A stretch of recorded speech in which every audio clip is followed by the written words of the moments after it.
Bom dia, meu nome é Caio Thierry, eu sou da Universidade Federal do Pará e junto aos alunos Emanuele Ferreira, Leia Novaes e Marivalda Machado, vamos apresentar um trabalho sobre coordenadas cartesianas. Mas antes, uma das grandes dificuldades sofridas pelos alunos, principalmente em tempos de pandemia, é a concentração perante tantas horas de aula. Por isso, minhas colegas e eu preparamos um vídeo breve, porém com uma grande quantidade de informações. Espero que gostem. Para começarmos, precisamos entender qual a origem do sistema de coordenadas cartesianas ou simplesmente plano cartesiano. O plano cartesiano foi desenvolvido no século XVII por um filósofo matemático francês chamado René Descartes. Foi criado com o objetivo de localizar pontos. Ele apresenta o modelo em duas de suas obras, chamadas de O Discurso sobre o Método e A Geometria. Mas afinal, o que são coordenadas cartesianas? São sistemas de coordenadas muito utilizados em geometria que identificam e localizam pontos em um plano ou espaço bidimensional que denominamos de espaço cartesiano. Um pouco sobre o plano cartesiano. O plano cartesiano é formado por dois eixos perpendiculares, ou seja, um na vertical e o outro na horizontal, que se cruzam na origem das coordenadas, que é o nosso famoso ponto zero. Ao eixo horizontal, nós representamos por eixo x, que é esse daqui, ou eixo das abscissas, e o eixo vertical nós representamos por eixo y ou eixo das ordenadas. Os eixos são enumerados segundo o conjunto dos números reais, ou seja, nós temos o nosso ponto zero, atrás do nosso ponto zero nós temos os nossos números negativos até o menos infinito, e na frente nós temos os nossos números positivos até o mais infinito. Um ponto é formado por um conjunto de pares ordenados que denominamos de x e y, ou seja, um ponto tem essa configuração aqui. Um ponto tem uma localização no nosso eixo x e uma localização no nosso eixo y.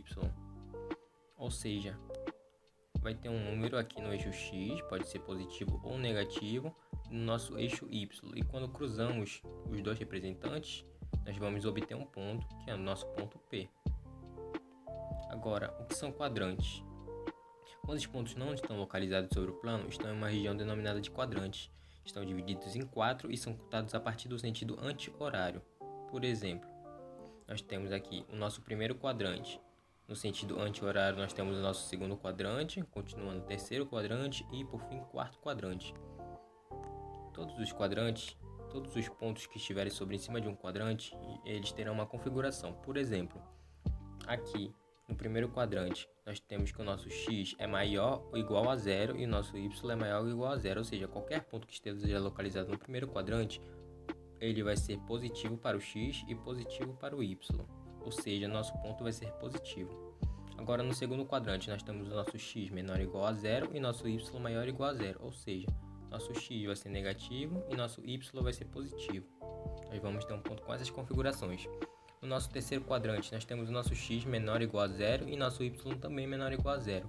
Ou seja, nosso x e nosso y vão ser negativos. Logo, o nosso ponto vai ser negativo. E no nosso quarto quadrante, nós temos o nosso x maior ou igual a zero e nosso y menor ou igual a zero. Nosso x vai ser positivo e nosso y vai ser negativo. Nós vamos ter um ponto com essas configurações aí.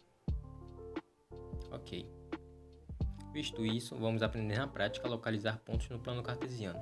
Vamos para a questão. Localize no plano cartesiano os pontos e diga em que quadrantes estão localizados. Aqui nós temos os nossos pontos que ele quer localizar. Nosso ponto A, menos 6 e 3. Nosso ponto B, 4 e menos 5. Nosso ponto C, 5 e 4. E nosso ponto D, menos 2 e menos 3.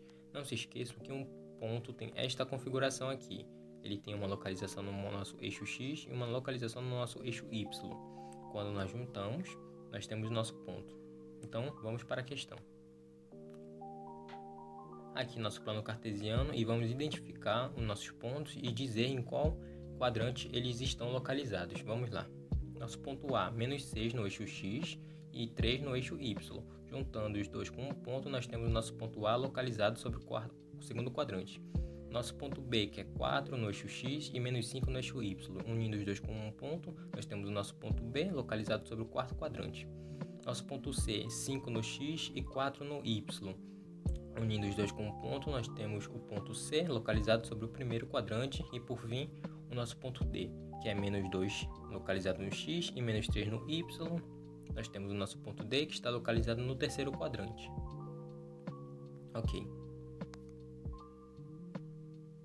Utilidades do plano cartesiano atualmente. Muitos acham que a matemática não possui uso no cotidiano, e as coordenadas cartesianas não fogem desse senso comum. Então, de que forma o plano cartesiano está inserido no dia a dia? Aqui nós temos algumas representações como que ele pode estar situado. Através de mapas, nós temos um mapa do Brasil, aqui queremos achar um estado, uma cidade. Nós podemos fazer a mesma coisa para o mundo. Videogames e tecnologias, eles também estão inseridos, como vejamos nesse exemplo aqui, onde perfeitamente vemos que é formado por um plano cartesiano. Também em tabelas e gráficos é muito utilizado o sistema de coordenadas cartesianas. Outro exemplo são chamadas de escola, listas de presenças, etc. Aqui nós vamos fazer um exemplo que vamos localizar alguns pontos nesse mapa. Por exemplo, nós queremos achar o ponto que está localizado entre o estado do Amazonas e o estado do Acre. Então vamos chamar esse ponto de ponto A.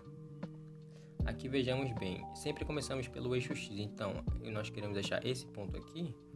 Então nós descemos aqui até ver qual é a coordenada dele. O nosso X é 1 e o nosso Y é 4. Mais um exemplo, nós queremos achar o ponto situado em Santa Catarina. O nosso X é 4 e nosso Y é 1.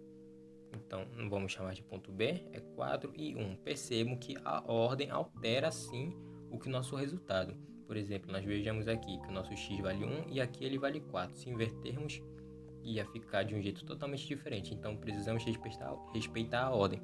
Sempre vem primeiro o X e depois o Y. Ok. Aqui nós temos uma observação, que dado um plano cartesiano, se traçarmos uma reta que eu vou chamar de reta S no meio do terceiro e do primeiro quadrante, dividindo os dois quadrantes em duas partes iguais, nós vamos ter uma reta com o nome de bissetriz dos quadrantes ímpares. E o que essa reta faz? Se projetarmos um ponto em cima dessa reta, qualquer valor no eixo X vai ser igual ao nosso valor do eixo Y. Como assim? Se no nosso X o nosso ponto vale A, no nosso Y ele também vale A. Igualmente, se traçarmos uma reta, que eu vou chamar de reta R, no segundo e no quarto quadrante e dividirmos em duas partes iguais. Vamos chamar essa reta de bissetriz dos quadrantes pares. E qualquer ponto que esteja em cima dessa reta, quando projetarmos para X, ele vai ter uma configuração de uma coordenada B. E quando fizermos a mesma coisa para o eixo Y, vamos ter a mesma coisa, só que um valor negativo, menos B. Coordenadas geográficas. E por fim, mas a título de curiosidade, nós temos as coordenadas geográficas, que são linhas imaginárias que cortam o planeta Terra, o dividindo em sentidos horizontal e sentido vertical, e servem para localizar qualquer ponto na superfície terrestre. As distâncias das coordenadas são medidas em graus, minutos e segundos. 1 grau equivale a 60 minutos e 1 minuto equivale a 60 segundos. Essa foi a nossa apresentação, espero que tenham gostado e obrigado.